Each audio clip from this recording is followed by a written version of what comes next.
nagsimula ang lahat sa biruan. Walang tututol dyan! Walang tututol! Noong taong 2012, ang dalawang estudyanteng ito napagdiskitahan ng kanilang mga kaklase na ikasal sa marriage booth. Miss Budelit!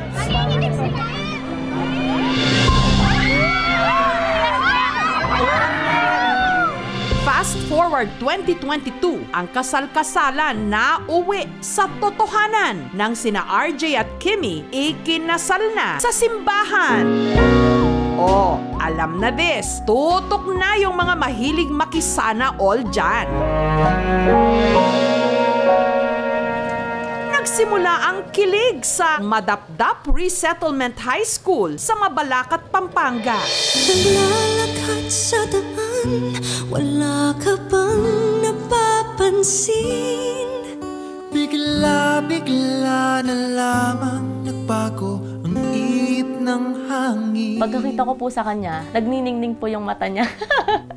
Love at first sight ba yun? Sobrang cute niya din kasi lagi siyang may ribbon sa buhok nun. Papatingin ako sa kanya. Lagi kaming groupmate sa mga team activities. Dahil magaling po siya sa math. Kunwari po hindi ko gets, tas magpapaturo po ako sa kanya. Wow! Para-paraan! Dahil nga crush ko siya ng palihim nun, napapatingin-tingin ako sa kanya habang... Sina Kimmy at RJ naging mag-best friends kahit magkaiba ang kanilang mga ugali. Si RJ may pagka-introvert, samantalang si Kimmy mananalong Miss Congeniality. Kapag nasa tabi mo, ang puso ko ay kay saya. Parang ayaw ko nang matapos pagkapiling ka. Hanggang sa isang araw, pinagtripan sila ng kanilang mga kaklase. Valentine's Day po ata nun. Tapos, yung president po namin, sabi niya may bibilhin lang daw kami. Sumama naman po ako. Pinagtataka kami, pinosas po kung gano'n. Nasa room lang ako noon, tapos hinawakan na ako agad nung classmate namin. Tapos hinala kami dun sa marriage booth, tapos pinosas kami agad. So wala na kami nagawa. Gusto mo na banta makaya doa? Pagkakita ko, si RJ po yung isang nakaposas. Siyempre, sa loob-loob ko, crush ko nga po siya nung high school. Medyo kinakabahan, kinikilig din po that time. Walang tututol dyan! Walang tututol! Nahihiya kasi sobrang daming mga tao noon. Naging tampulan na kami ng tukso, tapos hanggang sa naisipan ko na siyang ligawan. That time, bawal pa po ako makipag-boyfriend dahil nga po pinag-aaral po ako ni tita ko. Pero pinayagan ko naman po siyang manligaw. Parang mutual understanding po kami noon. Araw-araw kitang kasama sa lungkot at saya'y nandyan ka. Kung ikaw ay mawawala, o paano na? Pero ang sweetness nila sa isa't isa tumabang nung nagkahiwalay sila ng landas sa kolehiyo. Yung pinaka-struggle lang namin is communication. Kasi yung time na yon wala pa akong cellphone. Nakakapagkita lang kami siguro mga once every 2 months. Kino-question ko na po yung sarili ko na, Lord, si RJ na po ba talaga? Kung siya na po talaga, bigyan niyo po ako ng sign. At the end of the day naman, napag-uusapan naman namin. Hindi naman nawawala yung spark sa relationship namin. Matapos ang 6 na taon, sina Kimmy at RJ sabay ring nakagraduate ng college. Hanggang naisipan ni Kimmy na sagutin si RJ. Siya yung una at huling babaeng niligawan ko. Sinagot ko siya sa Mines View. 2:17 PM pa nga ata yun. Tandang-tanda ko pa yung time. Tayo ay forever, kahit malayo ay getting stronger. Dahil para sa akin ay the distance wouldn't matter.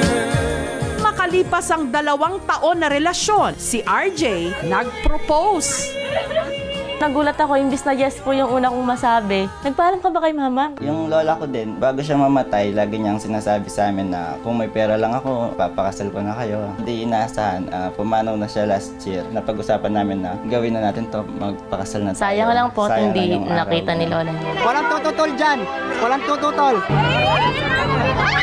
10 taon mula nung naganap ang kasal-kasalan, sina Kimmy at RJ sa wakas ikinasal na rin sa simbahan. Totohanan na. Nung palakad ako sa aisle nung sa church, agad po ako naiyak talaga nun. Alala ko nung marriage booth pa lang kami, tapos naiyak ako. Masaya ma'am.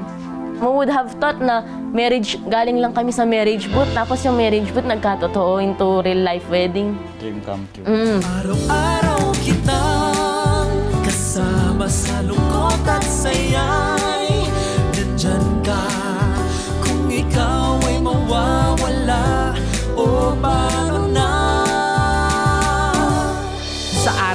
Dito, pinili nilang mag-walk down memory lane. Ito po nung nakalagay yung marriage booth.